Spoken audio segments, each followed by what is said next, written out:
بسم اللہ الرحمن الرحیم۔ السلام علیکم۔ ایک پیر صاحب کے بارے میں مشہور تھا کہ جب بھی کوئی عورت ان سے جاڑ پھونک کروانے یا تعویذ وغیرہ لینے آتی تو پیر صاحب فوراً تخلیہ کا حکم صادر کرتے اور فریادی خاتون کا اراض بند کھولنے کا کہتے۔ خاتون فوری طور پر تعمیل کرتی تو پیر صاحب کی پانچوں گی میں ہوتی۔ اگر کوئی گستاخ بے ادب خاتون برہمی کا اظہار کرتی تو پیر صاحب فوراً پینترا بدلتے ہوئے کہتے، میں تو سامنے کھونٹی پر بندے اوزار بند کی بات کر رہا تھا۔ ڈراموں کو حقیقی رنگ دینے کے لیے انہوں نے واقعی سامنے کی دیوار پر کھونٹی پر اوزار بند باندھ رکھا تھا۔ پاکستان کی سیاست بھی اسی طرح کے شعبہ باز پیروں سے بری پڑی ہے۔ ان بازی گروں میں ایک نام MQM کے رہنما الطاف حسین کا بھی ہے۔ ظاہری طور پر کنوارے لیڈر کی اصل زندگی کا دامن بے شمار بے بس حسیناؤں کی عزتوں کو داغدار کرنا ہوتا ہے۔ الطاف حسین لندن میں جلا وطنی کی زندگی بسر کر رہے ہیں، لیکن جب ان کے قدم کراچی کی سرزمین پر پڑتے تھے تو نعتدار لڑکیوں کے دل دہل جایا کرتے تھے۔ خود کو قائد انقلاب کہلوانے والے الطاف حسین نے پارٹی میں خواتین کی ممبر سازی کے لیے پیر صاحب کی طرح نہایت شرمناک طریقہ اختیار کر رکھا تھا۔ MQM کی ایک خاتون رکن نے قائد انقلاب کے بارے میں ایک انکشاف کیا کہ جس لڑکی کو MQM میں داخل کیا جاتا تو اسے 9-0 قائد انقلاب کے سامنے پیش کیا جاتا اور اسے قائد کی وفاداری کا حلف اٹھوایا جاتا اور پھر پوچھا جاتا کہ تم قائد کے لیے کیا کر سکتی ہو۔ وہ کارکن جوش میں کہتی کہ میں اپنے قائد کے لیے جان بھی قربان کر سکتی ہوں، تو الطاف حسین کہتے کہ اچھا پھر قمیض اتارو، تو رکن عمل کرتی تو پھر باقی لباس درجہ بدرجہ اتروا دیا جاتا اور پھر وطن کا یہ رہنما اس جان سار بے لباس لڑکی سے کیٹ واک کی فرمائش کرتے۔ اگر کوئی بازمی لڑکی قائد کے حکم پر بے لباس نہ ہوتی تو الطاف حسین فوراً شاہی انداز میں تالیاں بجا کر اسے داد دیتے اور کہتے کہ پارٹی کو تمہارے جیسی باعصمت اور پاک بات لڑکی کی ضرورت ہے جو اپنی عصمت پر حرف نہ آنے دے۔ کراچی یونیورسٹی کے یونین الیکشن سے لے کر لندن جلا وطنی تک ان کی اپنی پارٹی پر گرفت قابل تعریف تھی۔ ان کا پارٹی کارکن ان کے ایک اشارے پر اپنا تن من دن قربان کرنے کے لیے تیار رہتے تھے۔ مرکزی عہدیداروں سے لے کر عام کارکن تک سب کی سرگرمیوں کی رپورٹ انہیں لندن موصول ہو جاتی تھی اور ان کی جماعت کا معروف ترین نعرہ تھا، جو قائد کا غدار ہے وہ موت کا حقدار ہے۔ شیخ رشید کے بعد دوسرے معروف کنوارے سیاستدان کس حال میں ہیں؟ قائد انقلاب کی زندگی کے یہ پوشیدہ پہلو شاید پہلے ہمارے سامنے نہ آتے، لیکن بلا ہو MQM کے باغ لیڈروں کا، جنہوں نے قائد انقلاب کی خفیہ صلاحیتوں کو سارا بازار ننگا کر دیا۔ MQM الطاف حسین کے باغی گروپ کے لیڈروں نے انکشاف کیا کہ سلیم شہزاد اور عمران فاروق الطاف حسین کو لڑکیاں سپلائی کیا کرتے تھے۔ ان کی یہ بات تو الزام بھی ہو سکتی ہے، لیکن لوگوں کو یہ معلوم ہونے پر کوئی حیرت نہیں ہونی چاہیے کہ الطاف حسین کی سالگرہ کی ایک تقریب میں اداکارہ ریما نے کراچی کے جدید آبادی کی ایک کوٹھی میں رقص کیا تھا۔ اس مقصد کے لیے الطاف حسین کے دو قریبی ساتھی کراچی سے لاہور آئے تو ریما نے ان کے ساتھ جانے سے صاف انکار کر دیا۔ ریما کو کس نے بتایا تھا کہ MQM والے لڑکیوں کے ساتھ کوئی اچھا سلوک نہیں کرتے؟ ریما بعد میں اس یقین دہانی پر ایک رات مجرا کرنے کے لیے آمادہ ہو گئی کہ مجرا کرتے وقت نہ ان کی تصویر بنے گی اور نہ ہی ویڈیو فلم، اور اس میں عام لوگوں کو شریک نہیں کیا جائے گا۔ اطلاعات کے مطابق الطاف حسین کے دوستوں نے ریما کو مجرے کے لیے 1 لاکھ ایڈوانس دیا تھا۔ خود ریما بعد میں اپنے قریبی حلقوں کے اندر بڑے فخری انداز میں یہ ذکر کیا کرتی تھی کہ اس نے الطاف حسین کی سالگرہ کے موقع پر مجرا کر کے لاکھوں روپے کمائے تھے۔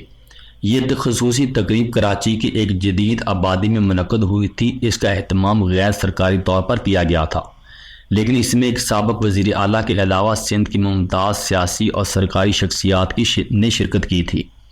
الطاف حسین کے باغی ساتھیوں نے انکشاف کیا تھا کہ سالگرہ کی اس خصوصی تقریب کے شرکاء سرمایہ دار، صنعت کار، جاگیردار اور سرکاری افسر تھے، جنہوں نے شراب کے نشے میں لاکھوں روپے بظاہر الطاف حسین پر لیکن حقیقتاً ریما پر نچھاور کر دیے۔ قائد انقلاب کے نقش قدم پر باقی MQM بھی چل رہی تھی۔ برطانیہ کی شہریت رکھنے والی ایک لڑکی ریٹا کی کہانی کو بیرونی ذرائع ابلاغ نے بھی اچھالا۔ ریٹا نے بتایا کہ وہ کراچی کی تفریح گاہ ہاکس بے کا نظارہ کرنے کے لیے صبح صبح سمندر پر گئی۔ اس نے کراچی کے 5 اسٹار ہوٹل میں رہائش رکھی ہوئی تھی۔ وہ ہاکس بے پر سمندر کا نظارہ کر رہی تھی کہ 4 نوجوان میری طرف آئے۔ وہ بہت پڑھے لکھے معلوم ہو رہے تھے۔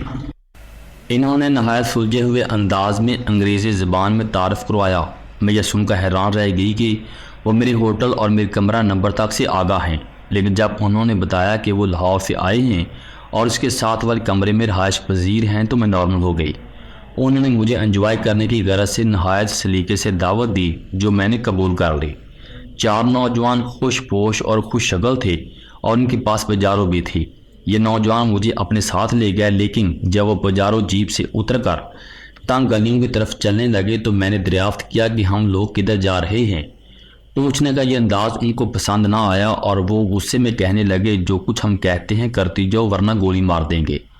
جب میں نے دیکھا کہ ان کے ارادے اچھے نہیں ہیں تو میں خاموش ہو گئی۔ ہم سیڑھیاں اترتے ہوئے ایک تہہ خانے میں داخل ہو گئے جہاں بالکل اندھیرا تھا۔ ایک نوجوان نے بلند آواز میں کہا، ٹونی ہم ہیں۔ اچانک روشنی ہو گئی اور مجھے محسوس ہوا کہ میں کسی جاسوس کے کمرے میں آ گئی ہوں۔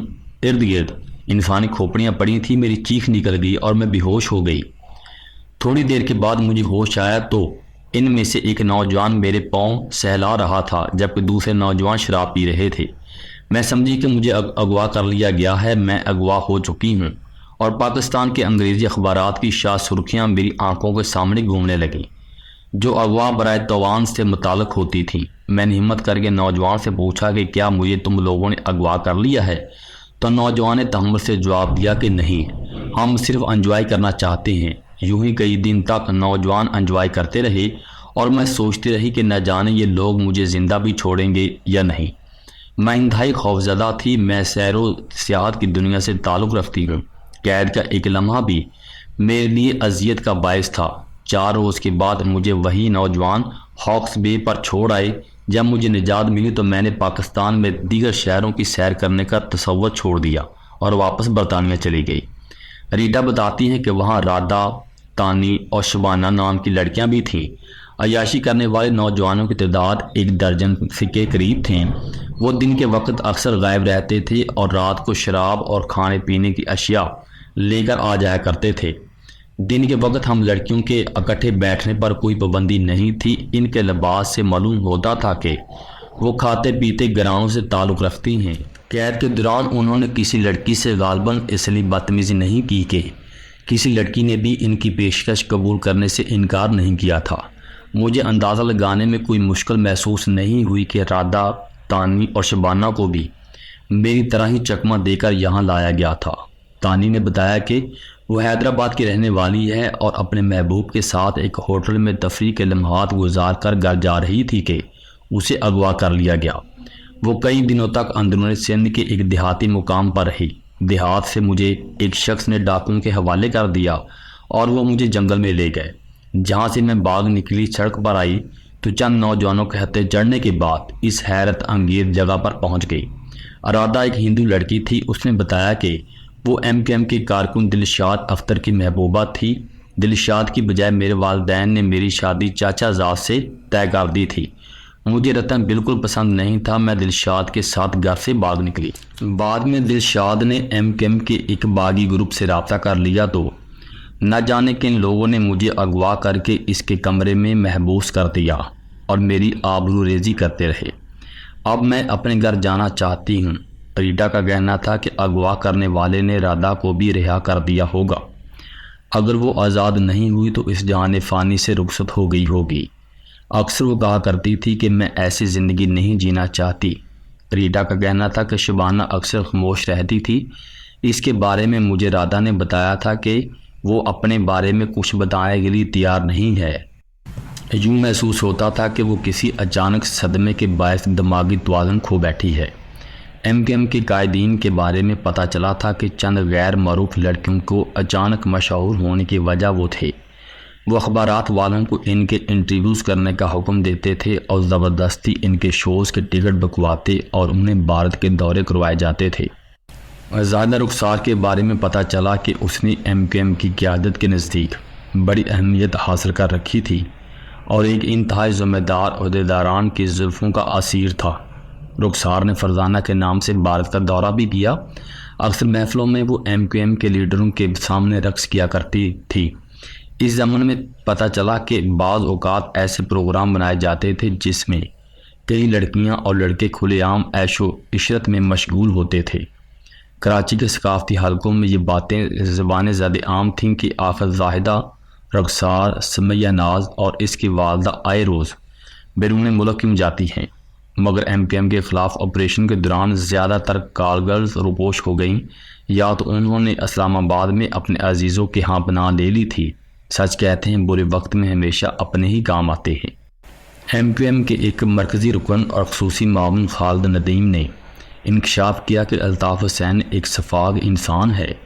اس نے لاتعداد عورتوں کو اپنی ہوس کا نشانہ بنایا، لیکن ہوس کا شکار ہونے والی عورتوں کے خاندان ان کے خوف سے خاموشی اختیار کر لیتے تھے کہ زبان کھولنے کی صورت میں شاید الطاف حسین کو نقصان تو نہ پہنچایا جا سکے، لیکن ان تمام کو الطاف حسین کے جانسار ختم کر دیں گے۔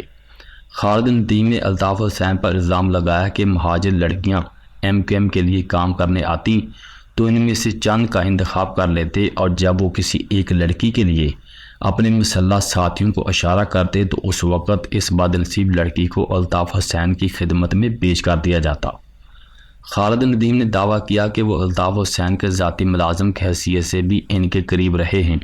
الطاف حسین اس کے ذریعے لڑکیوں کو بلاتے، بلکہ کراچی کے معروف پیشہ ور عورتیں نہید، شہناز، سلطانہ اور سریا وغیرہ کو خود الطاف حسین کے لیے لے کر آتا تھا، جبکہ ان عورتوں کے گھروں میں بھی الطاف حسین کا آنا جانا تھا۔